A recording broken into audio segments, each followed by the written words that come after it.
Hello everyone, সবাই কেমন আছো? আশা করছি সবাই ভালো আছো। তোমাদের আশীর্বাদে ভালোবাসাতে আমিও কিন্তু অনেকটাই ভালো আছি। আজকের ব্লগটা প্রত্যেকদিন ব্লগের মতো আজকের ব্লগটাও শুরু করছি সকাল থেকে। তো প্রথমে একটু অন্যরকমই দেখালাম। দেখো আজকের ব্লগটা আমি বিছানা গুছানো নিয়ে প্রথম থেকেই শুরু করলাম। তো এখানে দেখতে পাচ্ছ যে আমি বিছানাটা গোছাচ্ছি। বিছানাটা কেন গোছাচ্ছি বলতো, সবকিছু নামিয়ে দেওয়ার পর। তার কারণ হলো এই যে ব্ল্যাঙ্কেট গুলো দেখতে পাচ্ছ, এই ব্ল্যাঙ্কেট গুলো না আমি যখন গ্রীষ্মকালে এই হালকার ওপরে এই ব্ল্যাঙ্কেট গুলো কিন্তু গায়ে, এখন তো শীতকাল পড়ে গেছে, ভরপুর শীত, তো সেই জন্য একটা মোটা ব্ল্যাঙ্কেট আছে, ওইটাই গায়ে দেওয়ার জন্য বার করেছি। আর মনার জন্য একটা ছোট লেপ আছে, মনা ওইটা গায়ে দেবে। আর দুটো এক্সট্রা ব্ল্যাঙ্কেট আছে, ওগুলো হালকা শীতে মনা আর আমি গায়ে দিই। এই যে প্রথমে দেখতে পেলে যে হলুদটা যেটা পারলাম, মানে যেটা ওয়ার করা হয়েছে সেটা কিন্তু আমি গায়ে দিই। আর প্রথমে এই লালটা, মানে এটা যেটা ওয়ার করা হয়নি সেটা কিন্তু মনা গায়ে দেয়। আর বাকি ব্ল্যাঙ্কেট দুটো আছে, আমি তোমাদেরকে তো বললাম একটা মোটা ব্ল্যাঙ্কেট আছে, ওটা কিন্তু এখন নেবো, শীতের জন্য বার করে রাখছি। আর একটা আছে লেপ, ওটা হচ্ছে মনার জন্য বার করে রাখছি। তো আমার খাটটা তো বক্স খাট নয়, তো সেই জন্যই আমার একটু অসুবিধা হয় এই বিছানা পত্রগুলো রাখার জন্য। আর কোথায় বা রাখি বলো? পরে যদি বরকে বলেছি এই খাটটা বক্স করে দেওয়ার জন্য, তো বর বলেছে হ্যাঁ করে দেবে। তো কবে করবে এখনো ঠিকঠাক হয়নি কিছু, তবু মোটামুটি আমরা এই খাটটা বক্স করে নেব। তো তারপর দেখো, যাই হোক, যে কবে বক্স করবে এখনো ঠিক ঠিকানা নাই, তাই আমি ব্ল্যাঙ্কেট গুলো কিন্তু বিছানার উপর পেতে দিলাম আর জানলাটাও খুলে দিলাম। জানলাটা প্রত্যেকদিন ধুলো হয়, তো সেই জন্য একবার ঝেড়ে দিচ্ছি। আর জানো তো, জানলাটা খুলতে একদমই মন চায় না, কিন্তু কি করব, আজকে ভালো রোদ দিয়েছে, তার জন্য ভাবলাম যে একবার জানালাটা খুলে দিই। আর রুমের ভেতরে জানালা না খুললে কেমন একটু অন্ধকার অন্ধকার পাড়া লাগে, আর ভালো লাগে না। রুমের ভেতরে রোদ আসবে, এটা দেখতে কত সুন্দর লাগবে বলো তো। সবসময় কি লাইট জ্বালিয়ে সবটা ভালো লাগে না, সবটা কিন্তু ভালো লাগে না, একটু রোদ ঢোকাও চাই। তো সেই জন্যই আমি কিন্তু জানালাগুলো খুলে দিলাম। বন্ধুরা, তোমরা কি একটা জিনিস লক্ষ্য করে দেখেছো, আমার বিছানা চাদরের সাথে কেমন জানলার পর্দাগুলো সেট হয়ে গেছে? আর আরে কিছু নয়, এটা হচ্ছে আমি এই বিছানার চাদরটা আমি 200 টাকা সেলে বিক্রি করতে আসে না, আমি এই চাদরটা ওইখান থেকেই নিয়েছিলাম। যখন প্রথম খুব উঠেছিল তখন এই চাদরটা নিয়েছিলাম। এত বড় দেখে আমি ভাবলাম যে জানলার যখন পর্দা নেই, তাহলে এই চাদরটা অর্ধেকটা কেটে জানলার পর্দা বানিয়ে দিই। তো কেমন হয়েছে একটু জানিও তো, আর দেখতে কেমন লাগছে একটু কমেন্ট করে জানিও। আর দেখো এই যে এই ব্ল্যাঙ্কেটটা দেখতে পারছো, এই যে গোছাচ্ছি, তো সেই থেকে কিন্তু মনার এখনো হচ্ছে। আর এই লেপটা বাপি বড় পাড়াই দিয়েছিল, তো লেপটা দিয়েছিল বাপি যখন মনা হয়েছিল, তখন কিন্তু লেপ, বালিশ, দুটো পাশ বালিশ, একটা মাথার বালিশ, আর এই লেপটা আমাকে কিন্তু দিয়েছিল। 5 বছর ওর যেন হয়, তো এখনো ওর হয়। একটা শুধু ওয়ার করা হয়েছে, মাঝখানে একটা ওয়ার ছিঁড়ে গিয়েছিল, এরপরে আবার একটা ওয়ার করা হয়েছে। তো দেখো ঠিকঠাক করে কিন্তু আমি বিছানাটা গুছিয়ে নিলাম। আসলে ঘরে ঢুকলেই দেখবে যে ঘরে সব থেকে বেশি চোখ পড়ে হচ্ছে খাট কিংবা তক্তার উপর, মানে বিছানাটার উপর বেশিরভাগ চোখ পড়ে সব মানুষের।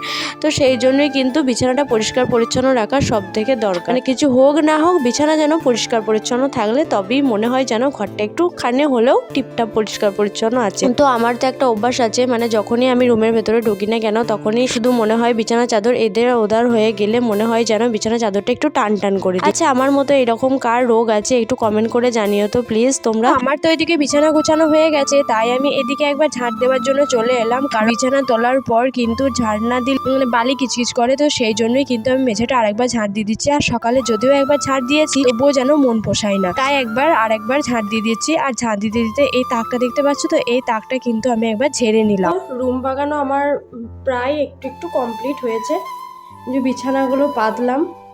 আর এইভাবে কিন্তু বিছানা পাতলে কোনো গদির দরকার হয় না, যদিও বা আমার একটা গদি আছে, কিন্তু অতটা উঁচু নেই। তবু দেখো প্রচণ্ড বিছানাটা নরম হয়েছে, ওই যে। তো বিছানাও পাতা হয়ে গেছে, এদিকে বাগানও গোছানোও হয়ে গেছে, শুধু আমার একটু মোছামুছিটা করা কমপ্লিট আছে। এই তো সব কাজগুলো হোক, তারপরে কিন্তু আমি এগুলো একবার মুছে দেব, কারণ অনেক দিন ধরেই মোছা হয়নি। এগুলো সব একবার কাঁচের জিনিসগুলো সব মুছে দেবো। এটাও একবার যখনই আমি ঝাঁট দিই না কেন, এটা আমি কিন্তু ঝাঁটাই করে একবার ঝেড়ে দিই। তো তবুও ধুলো নোংরা হয়ে আছে, এটাকে একবার মুছতে হবে, সব কিছুই একবার মুছতে হবে। তো চলো আরও বাকি কিছু তোমাদের সাথে শেয়ার করি। এরপর আমি চলে এলাম ছাদে, আর ছাদে নিয়ে এলাম আগের দিনে যেগুলো আমি কেচে দিয়েছিলাম সেগুলো কিন্তু এখনো শুকোয়নি। এখন তো শীতের ছোটবেলা, তার জন্য রোদটাও বেশিক্ষণ থাকছে না, আর যেহেতু ওই জামা কাপড়গুলো শুকুচ্ছে না। দিনে জানো তো আমি জুতোগুলোকেও ধুয়ে দিয়েছিলাম, মানে দক্ষিণেশ্বর গিয়েছিলাম তো তখন থেকে কিন্তু জুতোগুলো ধোয়া হয়নি, ওগুলো এক কাছে জড়ো করা ছিল একটা জায়গায়। তারপরে আমি কালকে মানে আগের দিনে কিন্তু ওগুলো সার্ফ দিয়ে সব জুতোগুলো ধুয়ে দিয়েছিলাম। আর জুতোগুলো ধুয়ে দেওয়ার পর ওগুলো একবার রোদে দিয়ে দেবো, যদিও এখন রোদ ওঠেনি, এখনো সকাল আছে, কিন্তু একটু একটু সূর্য মামা উঠেছে বলে মনে হচ্ছে। এখানে শুধু বাবাই আর মনার জামাগুলোই আছে, তো সেগুলোই এখন হালকা হালকা কিন্তু রোদ উঠছে। আমি ততক্ষণ এগুলো দিয়ে চলে যাই, এই জুতোগুলো আগের দিনে আমি এগুলো ধুয়েছিলাম, তো এগুলো আমি এখন রোদে দিয়ে চলে যাই, কারণ আবার কখন আসা টাইম পাবো না পাবো তার থেকে ভালো এখন দিয়ে চলে যাই। এতগুলো জুতোর মাঝে আমার জুতোর সংখ্যাটা কিন্তু বেশি আছে, আর আমার জুতোর সংখ্যা বেশি থাকবে না কেনই বলো, আমি কারণ দুজোড়া জুতো মানে যে বেগুনিগুলো তো আমি পরে গিয়েছিলাম, আর এই যে পাশে যেগুলো মানে এই কিটোগুলো বলছো, এই কিটেগুলো কিন্তু আমি গ্রীষ্মকালে পরি, তো এখান সেখান গেলেও তখন পরা হয়, আর পামশুগুলো এখান সেখান গেলে পরা হয়, তো ওগুলো ছিল ধুলো ধরা, তাই সেই জন্যই ভাবলাম যে তাহলে ওইগুলো কেন পরে থাকবে, ওইগুলো একবারে ধুয়ে দিই, তাই ওগুলো ভালো করে ধুয়ে ওগুলো ভরে রেখে দেবো এখন। আর এখন আপাতত কোথাও গেলে এলে পামশুগুলোই পরবো। হাত থেকে নেমে এসে তাড়াতাড়ি করে উনানে কিন্তু ভাতের হাঁড়িটা বসিয়ে দিলাম, কারণ অনেকটাই বেলা হয়ে যাচ্ছে, আবার এইদিকে রাঁধতে রাঁধতে অনেকটাই বেলা হয়ে যাবে, তো সেই জন্য কিন্তু আমি এখন হাঁড়িটা চাপিয়ে দিয়েছি, এদিকে ভাতটা হোক। তো চলো মনাকে এখন মুড়ি খাইয়ে দিই। আজকে মুড়ি খাবার করেছি আলু ভাজা। আসলে বাবাই আমাদের বাড়ি এসেছে না, মানে বাবাই হচ্ছে আমার ভাগনা, তো ভাগনা আমাদের বাড়ি এসেছে, সেই জন্যই কিন্তু এখন মুড়ি খাবারটা হচ্ছে। আর না হলে তোমরা জানো তো যে ভাত আমরা খেয়ে নিই, মানে ফ্যানে ভাত, আলু ভাতে, মাছ ভাজা, যাই একটা তরকারি হোক না কেন আমি মনা খেয়ে নিই। মনাকে বেশিরভাগ খিচুড়ি খাওয়াই, ভাতও খাওয়াই এক একদিন, মুড়িটা কিন্তু আমাদের এখন আর অত খাওয়া হয় না, তো বাবা এসেছে বলেই কিন্তু এখন মুড়ি খাবারটা বেশি হচ্ছে। তাই দেখলাম এদিকে তো আমার ভাতটাও হতে দেরি আছে, তাই মনাকে একটু মুড়ি খাইয়ে দিচ্ছি। আর দেখো ওকে কিন্তু আমি পেঁয়াজ দিয়ে মুড়ি খাওয়াই, ওকে ছোটবেলা থেকে কিন্তু ওকে পেঁয়াজ দিয়ে মুড়ি খাওয়াই, আর বলতে নাই ঠাকুরের কি পাই ওর কিন্তু পেঁয়াজটা শুটও হয়ে যায়। আমি এখানে মুড়ি নিয়ে চলে এসেছি, আর এটা মনার থালাটাতেই নিয়েছি, তো মুড়ি নিয়ে চলে এসেছি, আলু ভাজা আর পেঁয়াজ। আজকে মুড়ি খাবো, আজকে আর ভাত খাবো না, ভাত হতে অনেক দেরি আছে, এই সবে ভাত করছি, তাহলে খাবো কখন আমি? 11টা হয়তো বেজে যাবে, খেয়ে নিই দুটি, আর না খেলে তার কাজ করার এনার্জি একদম থাকে না, তাই খেয়ে নিই। ঘড়িতে এখন 11টা বাজতে যায়, আর এখনো পর্যন্ত আমার খাওয়া হয়নি, সবে এই মুড়ি কটা নিয়ে একটু বসলাম খাওয়ার জন্য।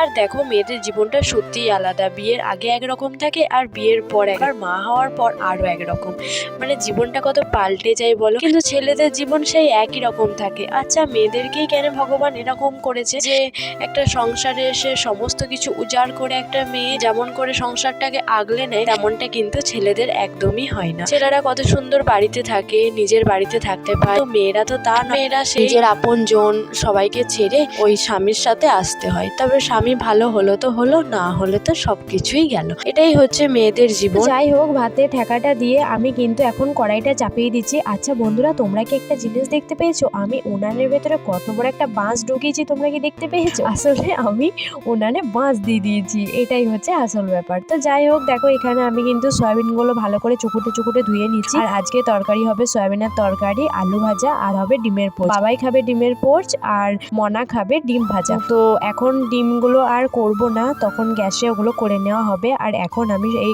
উনানে করে নিই সয়াবিনের তরকারি আর আলু ভাজাটা আমি এখন করে নেব। তাই দেখো এখানে সয়াবিনগুলো আমি ভালো করে ভেজে নিচ্ছি, আর সয়াবিনগুলো ভালো করে না ভাজলে একটু কাঁচা কাঁচা লাগে, তার জন্য খেতে ভালো লাগে না। আমি জানো তো আমি এত পেঁয়াজ রসুন দিয়ে রান্না করলেও সয়াবিনের তরকারিটা কি স্কুলে যে তরকারিটা তো না, আমি ওইটাই টার্গেট করি যে ওই রকম আমি তরকারি করব, সয়াবিনের তরকারি যেমন স্কুলে করে সেই রকম, কিন্তু কিছুতেই আমার সেই স্কুলের তরকারির মতো হয়ই না।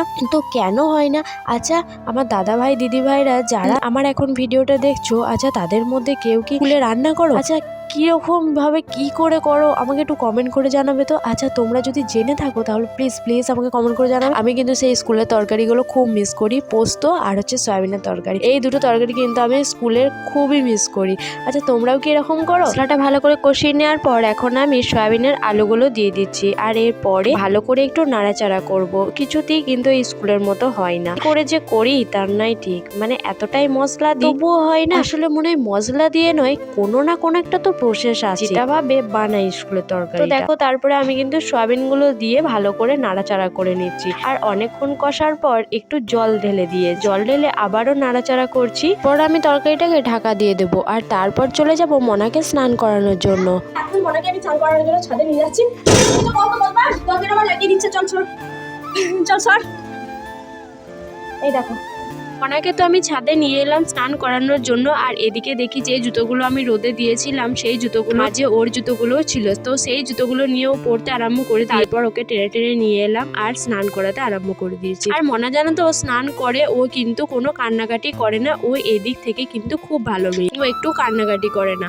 এরপর আবার ওকে স্নান করিয়ে দিই। তো ও দেখবে অন্য অন্য ছেলেরা আছে যারা শীতকালে স্নান করতে চায় না বা গায়ে জল ঢালতে চায় না, ও তো অনেকবার জল ঢাল, মানে ওকে যদি 2 বালতি জল দাও ও 2 বালতি জল নিজের গায়ে ঢেলে নেবে, মানে প্রত্যেকদিন ও স্নান করা চাই। আর আমারও মনে হয় স্নান করালে অত সর্দি হয় না, তাই আমি প্রত্যেকদিন স্নান করাই। যেদিনে মেঘলা মেঘলা ওয়েদার থাকে সেদিনে কিন্তু ওকে স্নান করাই, সেদিনে ওকে একটু গা মুছিয়ে দিই কিংবা গরম জল করেও আবার গায়ে ঢেলে দিই, কিন্তু মাথায় স্নান করাই না। যাই হোক, দেখো ওকে আমি এখন কিন্তু জামা পরিয়ে দিচ্ছি, চলো এরপর ওদেরকে খেতে দিয়ে দেবো। মনা তো স্নান করা হয়ে গেছে, আর স্নান করে ওকে ভাত খাওয়াতে বসে পড়েছি। এটা হচ্ছে সয়াবিনের তরকারি, আলু ভাজা, আলু ভাতে ডিম ভাজা, বুঝো। তো চলো মনাকে খাইয়ে দিই, ও তো আবার কার্টুন দেখতে দেখতে খাবে। আর ওইখানে বাবাই বসেছে, ওই যে বাবাই ডিম ভাজা খায় না বলে বাবাইকে আমি ডিমের পোচ বানিয়ে দিয়েছি, মানে ওই বানিয়েছে। এই যে কার্টুন দেখছো, মনাকে এইখানে কার্টুনটা দিই ফোনে। ওদের দুজনাকে আমি খাইয়ে দেওয়ার পর চলে এলাম উনুনটা ঘোচানোর জন্য। আসলে এতটাই দেরি হয়ে গিয়েছিল, মানে সব কাজেরই, এখন এই পৌষ মাসটা এতটাই ছোট যে কাজ করে কোনো কুলানি হয় না, তো তার জন্য একটার পর একটা কাজ পড়ে থাকে, মানে নারীর সাথে জড়িয়ে থাকে না, সেরকম হয়েছে কাজগুলো। যতই আমি ছাড়ানোর চেষ্টা করি না কেন, ততই যেন আমার সাথে জুড়ে থাকে। তো দেখতে পেলে যে আমি উনুন শালটা গুছিয়ে নিলাম, আর এরপর ছিল কড়াই মাজা, এরপর ছিল বাসন ধোয়া। তো আমি সেই বাসনগুলো ধুয়ে নিচ্ছি, মানে যেগুলো আমি রান্না করতে নিয়েছিলাম, তারপরে সবাইকে খেতে দিলাম, আবার মনাকে খাওয়ালাম, সেই বাসনগুলো এখন আমি কলতলায় গিয়ে ধুয়ে নিচ্ছি। আর এই জলটা এখন দিচ্ছে সজল ধারা, মানে আমাদের এখানে পাইপ লাইনের কাজ হচ্ছে, পাইপ লাইনের এখনো কাজটা সম্পূর্ণ হয়নি, কিন্তু তবুও দিনে একবার না একবার করে জল দেয়, আর সেই জলটাই কিন্তু আমি ভরে রেখে দিই, বাকি কাজগুলো করি সকালের দিক, আবার বাকি জলটা ভরে রেখে দিই। আর জল দিয়ে জানো তো এখন প্রচন্ড সুবিধা হয়েছে, কারণ হচ্ছে জল না দিলে এই টিপে পাম্প কলে পাম্প করে করে কাজ করা খুবই কষ্টের ব্যাপার হতো। তো এখন জলটা দিয়েছে, খুব কিন্তু ভালো কাজ হয়েছে। তারপরে দেখো আমার এখানে কড়াইটা কিন্তু মাজা হয়ে গেছে, আর তারপর মগগুলো একবার মেজে নিলাম, আর মেজে নেওয়ার পর এই জলটা প্রচুর কাজের, আর কোনো কাজে লাগবে না বলে পুরো জলেতেই আমি এবার মগটা ডুবিয়ে ধুয়ে নিলাম, আর এরপর আমি এই জলটা দিয়ে কলতলাটা ভালো করে ধুয়ে নেব। আমার একটা অভ্যাস আছে কি জানো তো, যখনই আমি বাসন ধুই না কেন মনে হয় যেন কলতলাটা একটু ভালো করে ধুয়ে দিই, কলতলাতে যেন একটা কিছু ময়লা না পড়ে থাকে। ময়লা বলতে আমাদের বেশি কলতলা নোংরা হয় কিসের কারণে জানো, পাতার কারণে, কারণ আমাদের বাড়িতে অনেক গাছ আছে, গাছের পাতা পড়ে বেশি কলতলা নোংরা হয়। আপাতত সব কাজ কমপ্লিট হয়েছে, আর এখন আমি চলে এলাম খাওয়ার জন্য। তো দেখো আমি কিন্তু বসে গেছি, আর তোমাদেরকে আগেই কিন্তু শেয়ার করেছিলাম কি তরকারি হয়েছে। যাই হোক, তোমরা তো আছো ক্যামেরার ওপারে, তবুও একবার ডেকে নিলাম, আসো সবাই মিলে শেয়ার করে খেয়ে নিই। তো আমারও খাওয়া হয়ে গেল। তো এই যে আমি স্নান করে চলে এলাম, আমার কিন্তু স্নান হয়ে গেছে। তো আজকের ব্লগটা আমার এই পর্যন্তই, আবারও দেখা হবে নেক্সট ভিডিওতে। সবাই ভালো থেকো, সুস্থ থেকো, সাবধানে থেকো, টাটা।